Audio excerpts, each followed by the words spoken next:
What are you saying, guys? I hope everyone is blessed. I hope everybody is well. How we're going now? This is going back out here. Reply to Danny Christie. I don't know how I'm going to put this. Danny, first of all, how would I know if Tommy Hench was due to fight Ginge from Shard End before me when it hadn't even been announced? Yeah, I was told directly or someone, right? If you can get in the comments now, and this person is with the BKFC, is connected with the BKFC, is friends with you, Danny, and is friends with Paul. Now, if any of you two want to message me on my Facebook profile, then I've asked this fella permission if I can screenshot the message and send them to you, the voice notes and whatever the plan is. If Tommy Hench refused this fight on the 28th of June, yeah, with Ginge from Shard End. Now, I've been openly honest. I've said, look, I'm not at a camp. To be honest with you, like I said, I've just been running weights, hitting the bag. I've not even been really having no sparring, you know what I mean? But like I said, it's heavyweight BKFC. You turn up and I'll swing it out to anyone, you know what I mean? Because I do need another fight quick, and I won't let an opportunity like the BKFC go past me, seeing as though Rob Cunningham's pulled out of this fight. That's a issue altogether, nothing to do with me. So yeah, you or Paul or anything, or feel free to send me a message on Facebook. I'll send you the proof of her, and just do the right thing when I do it. Yeah, that you'll get back on here. I'm not saying apologise, but we'll look into it and stand corrected. I appreciate you getting in touch with the main bosses of the BKFC, Danny, to see if I'm fighting. You know what I mean? And what have you. Well, I don't know if it were the main bosses who you contacted, but you said someone's of the team. Now, a part of the team of the BKFC can mean anyone, can mean loads of people. There's hundreds of teams out there. Obviously, we've got people like the Fuss, we've got Bakewell, obviously, and then your main men, obviously, Feldman and Conor McGregor. So, yeah, honestly, 100%, I have had contact, you know what I mean, and I don't know if I don't want to turn the BKFC into a circus and put the screenshots on the community guideline, on the community post now, because it might jeopardise anything what's going off. But the call and the messages I had is strictly this: if Tommy Hench refuses to fight Ginge from Shard End on June the 28th, yeah, right, then I automatically took the slot. It was 100% as simple as that. I appreciate what you're saying about opportunities and what have you. And yeah, like you said, the first time out, don't get me wrong, I'm going to be respectful as I can.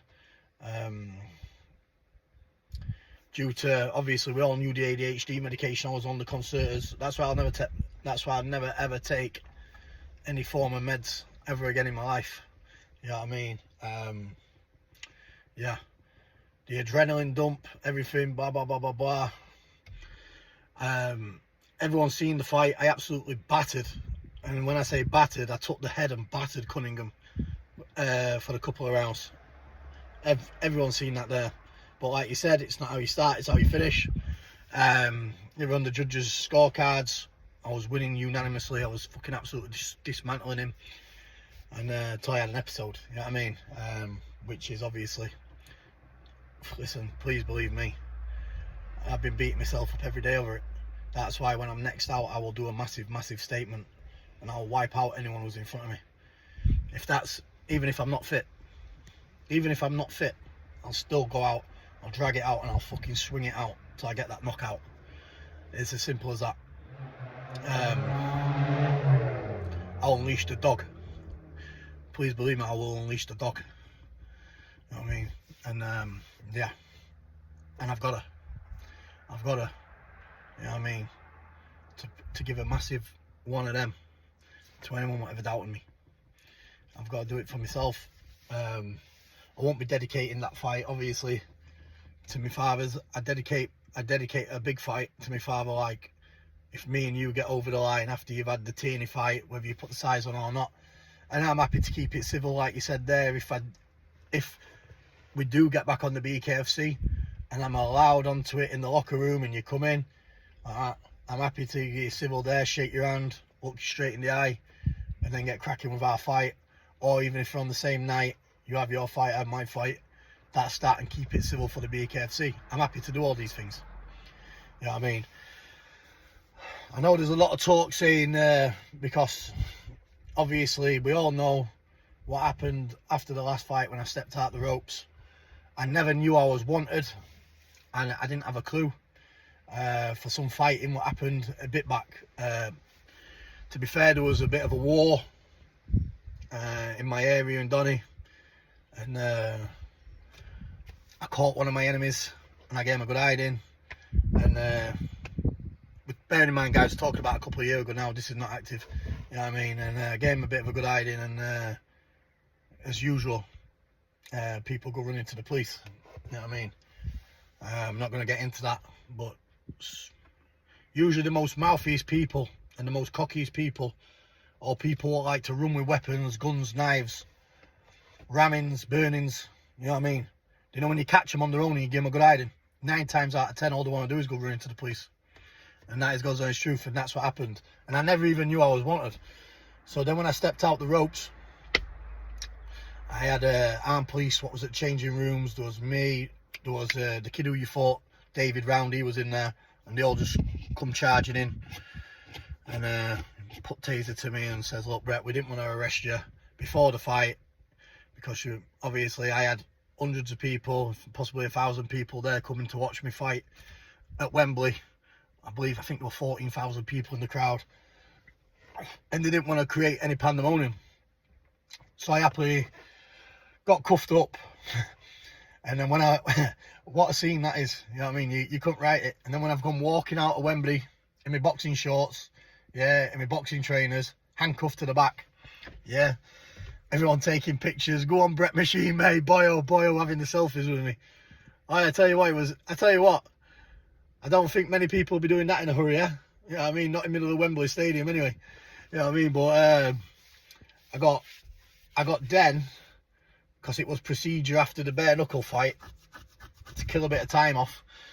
They says, how do you feel and everything? I says, I could be feeling a bit dazed. So they took me to hospital, put me on a scan, which killed a bit of time off, by the way. And then put me in the cells in London. St Thomas police station, I believe it was. And then when I was in the police station, they let me out afterwards and says, oh, this person don't want to carry on and press charges now, blah, blah, blah, blah, blah. So yeah, I was released without charge. After when I was released without charge, I immediately spoke to Andrew Bakewell. We talked about things, what's been mentioned before, about hiccups and what have you, and I apologised for bringing, how can I put it, any negative form to the show with me being arrested there, because I didn't want to mess up no opportunities. Like I said, it's a massive opportunity for everyone. The BKFC is the biggest bare knuckle firm in the world. Like you said, Conor McGregor owns it with Feldman. It's huge, you know what I mean, like really huge. All your Platinum Mike Perry's, your Ben Rothwell's, you know what I mean, mate, it opens doors, doesn't it? You know what I mean, it's massive, it's worldwide, it's global, and I'd be an absolute idiot to farce it up, you know what I mean. So I got that sorted out with Bakewell, and obviously, yeah, don't get it wrong, it was just a bad situation. But recently, within the last 4 days, I had a phone call and I had messages, and I'm happy to send them over to whoever wants to send me a message. Someone who is directly involved with the BKFC and with the BKFC team, telling me the situation. If Tommy Hench if Tommy Inch doesn't fight Ginge from Shard End, then I'd step up. I'd happily step up. I think Big Ginger's a boyo. I think he has a laugh. He's a good lad. You know what I mean? Win, lose, or draw, shaking your hand on the day. Same goes with myself. Win, lose, or draw, shake your hand on the day. And then I'd go and let my hair down again in the middle of Birmingham and get pissed out my head and rip it up with the Peaky Blinders. You know what I mean? But now listen. Yeah, that's where I stand now. So yeah, if you want to message me, Dan, I'll send it over to you. Whatever the weather, if it happens, I've got no problems being civil on the night, getting our fight out of the way, and then whatever the situation with you and Tierney is, whoever wins, whoever loses, fair play to both of you. And then we want to put it to bed, you coming up weight to fight me if we can get it over the line, if all this goes ahead. Now, like I said, I'm not hating on anyone, not putting anyone down. I'm being 100% truthful here. So yeah, that's that. That's where we stand at the minute. But apart from that, on the day of the Sabbath, have a good Sunday, everybody. Respect. Love you. But listen, bearing in mind, trust me, Brett Mays are coming back with a major comeback. And like I said, when you're dealing with middleweights, welterweights and everything, don't get me wrong, still bare knuckle, one punch can change the game. But heavyweight bare knuckle, we all know, anytime in the first, second, third, fourth or fifth round, one punch is definitely a game changer. I don't care who you are, you know what I mean? Anyone can get beat heavyweight bare knuckle. All it takes is one wrong punch and you can go just as much as anyone. You know what I mean? It's as simple as that. You know what I mean? At any time. Look at Mickey Tyrrell, Ben Rothwell there. First punch at fucking fight. You know what I mean? Anything can happen. You know what I mean? And then if they ever go against one another again and Mickey catches him with first punch, it could happen to them. It could happen to Ben. Anything can happen at heavyweight, elite BKFC level. You know what I mean? And that is God's honest truth. Even not without BKFC, even on the street, two big rough street men, yeah, who's over heavyweight grounds, who's over 16.5 to 17 stone, yeah, your chin can be knocked out with under 2 pounds of pressure. You know what I mean? All it takes is one bang anyway. It's always the punch what you don't see coming what knocks you out, obviously. You know what I mean? I've never been knocked out and I've never been dropped.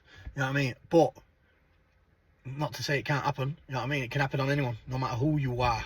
You get tagged heavyweight by bangers, oh, it can happen. So that's the exciting thing about heavyweight fighting. So I'm willing to jump in on June the 28th without no camp. Put it straight to you here now. Probably 40 to 45% fitness to what I should be. Yeah, weights, bags, everything, and I'm still willing to jump in and still fucking swing it out, and I will. You know what I mean? That's who I am, because I know what I can do if I land. It's as simple as that. You know what I mean? Anyone can fucking get banged out, that's that. And I can take a punch. That's one thing about me, yeah. I could take a fucking hiding, bro. I've been hit by every single weapon you can think of. I've probably been run over about a dozen times. I've been shot twice. I think I've been stabbed about 16 times. You know what I mean? Fell from heights. I remember when I was in Cancun in Mexico, I got drifted out and I was stranded at sea. You know what I mean? Thinking, fucking, are these sharks going to eat me or what? You know what I mean? I've been in every situation you can think of. I fell from balconies, from hotels and all this. You know what I mean? And I've survived everything. My body is one big scar from my head to my toes. You'll not see no inch of my body without ever seeing any scars. You know what I mean? I've been through the mill, bro. And I'm still here smiling, saying, fuck the free world. Love.